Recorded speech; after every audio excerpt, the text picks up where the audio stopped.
వీళ్ళు ఎలా ఉంటుందంటే చంద్రబాబు నాయుడు గారు ఏదైతే బీజేపీ కూటమి కూటమిలో ఉండే అంటే మహిళలు ఉన్నారు కాబట్టి మహిళలకి ఒక క్వశ్చన్ వేస్తా ఉన్నా. గత ప్రభుత్వంలో ఇదే మహిళలు మహిళా మండలి వచ్చి 33,000 మంది మహిళలు వాలంటీర్లు ఎక్కడో మహిళలను ట్రాన్స్ఫర్ చేశారు లేకపోతే హ్యూమన్ ట్రాఫికింగ్ చేశారని ఒక పెద్ద ఆరోపణ చేశారు. పవన్ కళ్యాణ్ గారు వీళ్ళందరూ ఆరోపణ చేశారు. ఆరోపణలు ఇప్పుడు ప్రభుత్వం అధికారంలోకి వచ్చి దాదాపుగా 10 రోజులు 15 రోజులు అవుతుంది, 20 రోజులు అవుతుంది.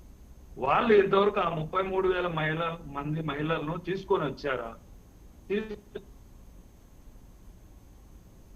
వాళ్ళకి సంబంధించిన కుటుంబ సభ్యులు ఎవరైతే ఈ కేంద్రం దగ్గర ఇంటెలిజెన్స్ కేంద్రం వీళ్ళ దగ్గరే ఉంది, రాష్ట్రంలో ఇస్తాను అరుణ గారు, ఆయన సిగ్నల్ ఏదో కొద్దిగా బ్రేక్ గా ఉన్నది, అది కంటిన్యూ చేయండి. ఆ మహిళలందరినీ తీసుకొని వచ్చి ఆ కుటుంబ సభ్యులకు అందరికి అప్పగిస్తే ఎవరైతే తప్పు చేశారో వాళ్ళ మీద కేసులు పెట్టి వాళ్ళు ఎవరైనా ఉండని ఎవరైతే వాలంటీర్లు అని చెప్పారో లేకుంటే వైఎస్ఆర్సీపీ నాయకులు అన్నారో వాళ్ళ మీద కేసులు పెట్టి కేసులు బనాయించి వాళ్ళ మీద చేస్తే వీళ్ళు చేసిన ఆరోపణల మీద వీళ్ళు ఖచ్చితంగా ఆ విధంగా చేస్తున్నారు అనేది నిజమవుతుంది. అలాగే 14 లక్షల కోట్ల 15 లక్షల కోట్ల అప్పులు అని చెప్పారు, దాని మీద కూడా శ్వేతపత్రం విడుదల చేయమని చెప్పండి. ఏదైతే పోలవరం గురించి ఈరోజు చంద్రబాబు నాయుడు గారు మాట్లాడిన మాటలు 95 నుంచి 2004 వరకు ఈ రాష్ట్రానికి ఉమ్మడి ముఖ్యమంత్రిగా ఉమ్మడి ఆంధ్రప్రదేశ్ లో ముఖ్యమంత్రిగా ఉన్నటువంటి చంద్రబాబు నాయుడు గారు పోలవరం గురించి ఏమాత్రం పనిచేశారు, పోలవరాన్ని ఏ విధంగా తీసుకొచ్చారు అనేది రాష్ట్ర ప్రజలకు అందరికీ తెలుసు. ఆ రోజు 2004 వరకు ఉమ్మడి ఆంధ్రప్రదేశ్ లో ముఖ్యమంత్రిగా పనిచేసేటువంటి చంద్రబాబు నాయుడు గారు పోలవరం గురించి అడిగితే అది వదిలేయా, దాని గురించి ఎందుకు, అది అయ్యేది కాదు పోయేది కాదు అని చెప్పాడు. ఆ తర్వాత వచ్చిన రాజశేఖర రెడ్డి గారు ఆ పోలవరాన్ని 4,800 కోట్ల రూపాయలు ఖర్చు చేసి ఆ రోజే 4,800 కోట్ల రూపాయలు ఖర్చు చేసి కాలువలు తవ్వించిన తర్వాత విభజన ఆంధ్రప్రదేశ్ విభజించిన తర్వాత పోలవరాన్ని కేంద్రం జాతీయ ప్రాజెక్ట్ గా పరిగణించింది. ఇవన్నీ గమనిస్తూ ఉంటారు.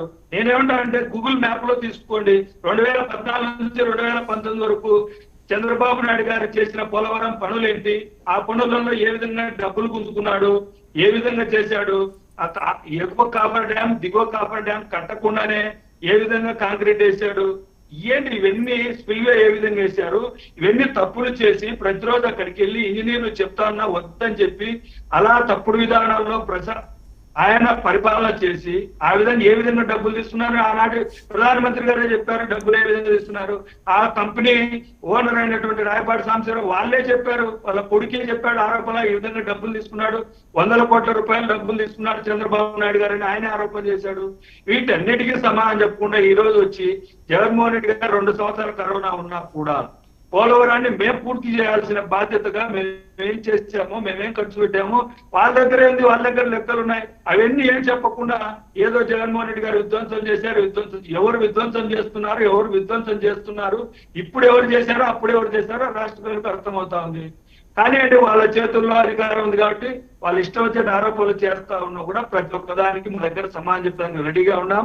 ఏదైతే వాళ్ళు మేము ప్రభుత్వ అధికారంలో మా మీద ఏదైతే ఆరోపణలు చేశారో వాటిని నిరూపించమని అడుగుతా ఉన్నాం.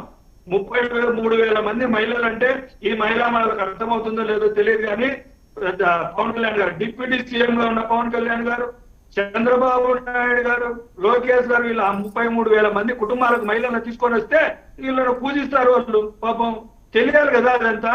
ఆ డబ్బులు 14 లక్షల కోట్ల 15 లక్షల కోట్ల ఎవరో అకౌంట్లోకి పోయాయి ఏంటి అనేది నిరూపిస్తే మంచిదే కదా. మేము కూడా అడుగుతా ఉన్నాం, మీరు మా మీద ఏదైతే ఎలక్షన్ల ముందర ఏదైతే ఆరోపణలు చేశారో అవన్నీ నిరూపించమని చెప్తా ఉన్నాం.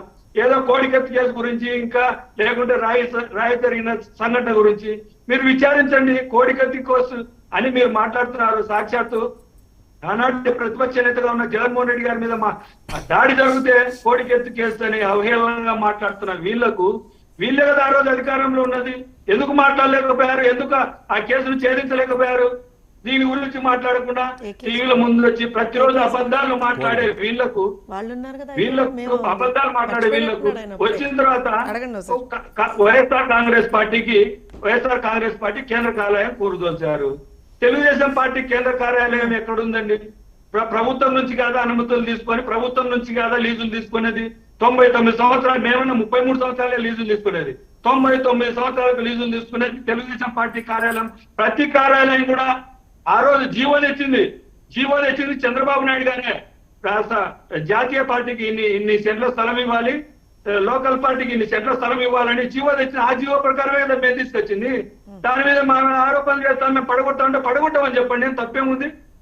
ఓకే, అరుణ గారు ఏదో చెప్తున్నారు. చంద్రబాబు నాయుడు గారు విధ్వంసం చేస్తున్నారు. ఎవరు విధ్వంసం చేశారు ఈ రాష్ట్ర ప్రజలకు అందరికీ తెలుస్తుంది. ఎవరి మీద దాడులు చేస్తా ఉన్నారు, ఏ విధంగా ఆరోపణలు చేస్తా ఉన్నారు, ఏ విధంగా పేకాట క్లబ్బులు వచ్చాయి, ఈ రోజు పేకాట క్లబ్బులు ఏ విధంగా వచ్చాయి, ఏ విధంగా ఇసుక దందాలు చేస్తున్నారు అన్ని తెలుస్తా ఉన్నాయి.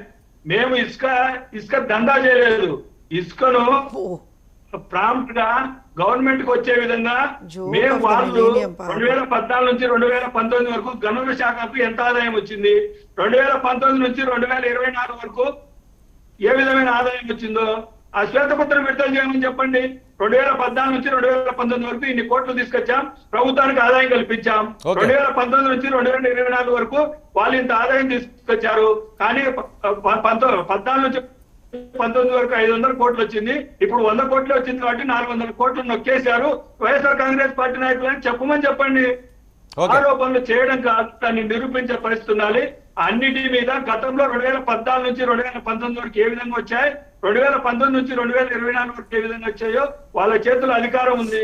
ప్రతి ఒక్కదాన్ని నిరూపించమని చెప్తా ఉన్నాం. నేను ఎక్కడ కూడా వెనక్కిపోయే పరిస్థితి లేదు. వాళ్ళు దాడులు చేస్తా ఉన్నా, చంపుతా ఉన్నా, ఇంకొకటి చేస్తా ఉన్నా భయపడేది లేదు, బెదిరేది లేదు. ప్రతి ఒక్కదానికి సమాధానం చెప్తాం, ప్రతి ఒక్కదాన్ని ప్రజల ముందు ఉంచుతాం. వాళ్ళు ఏదైతే పింఛన్ ఇస్తా ఉన్నారు 15 మహిళలకు 1500 ఎక్కిన వెంటనే ప్రతి నెల 1500 ఇస్తా ఉన్నారు. నిరుద్యోగ భత్రి 3000 ఇస్తా ఉన్నారు. ఏదైతే ఇస్తా ఉన్నారో అవన్నీ ఇవ్వమని అడుగుతా ఉన్నాం. మేము ఎక్కడా కూడా ఎనికిపోలేదు. మహిళలకు ఉచిత బస్సు అన్నారు. సూపర్ 6 లో ఎన్ని ఎనికిపోయినాయి, ఎన్ని వచ్చినాయి అనే విషయం వాళ్ళు ఈ నెలలోనే అయిపోతా ఉంది. తెలుస్తా ఉంది వాళ్ళు ఏ విధంగా పరిపాలన కొనసాగిస్తా ఉన్నారు అనేది.